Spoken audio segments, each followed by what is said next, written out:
What if you had the power to control things without touching them? What if you could use your mind for anything from bending spoons to lifting cars, even stopping bullets right in front of you? What would be the limit to what your brain could do? This is What If, and here's what would happen if telekinesis was real. Since the early days of spiritualism, psychic mediums have claimed to contact the dead. During these sessions, their clients could see objects mysteriously flying across the room. Many people believed what they saw, only they didn't see the hidden wires that the mediums used to fool their audience. Telekinesis, also called psychokinesis, has been debunked by skeptics like Harry Houdini.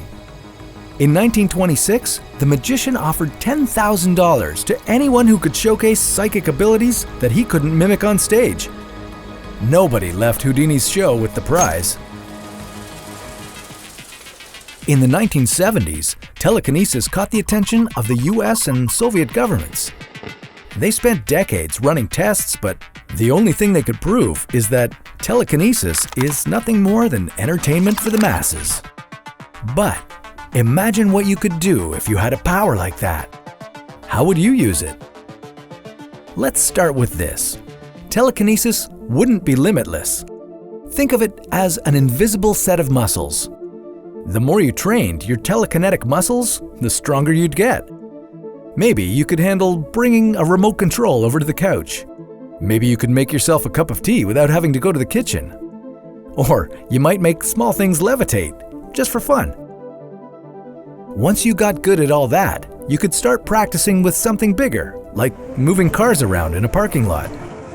This would tire you out pretty fast and might not happen on the first try because, just like any workout, practicing telekinesis wouldn't be easy. You'd need to keep working on it. Maybe you could master your telekinetic ability enough to push clouds away and save your city from a hurricane or a tornado. Making yourself fly through the air would be harder. That would require you to push yourself away from the objects around you. It would only work for short distances, but it could come in handy during rush hour.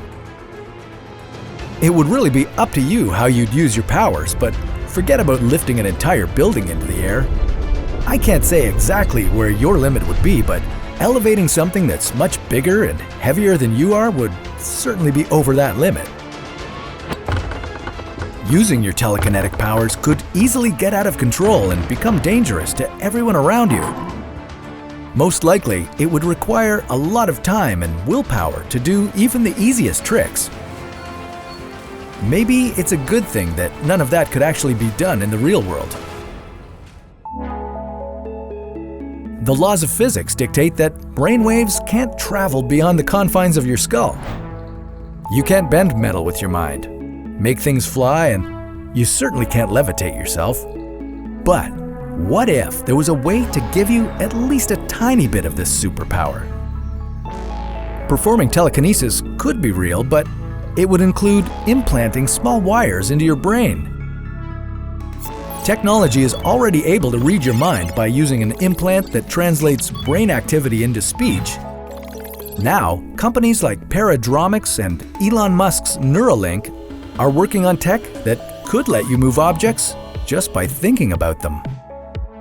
Their research is meant to help patients suffering from paralysis, blindness, or locked-in syndrome. And it could change lives forever.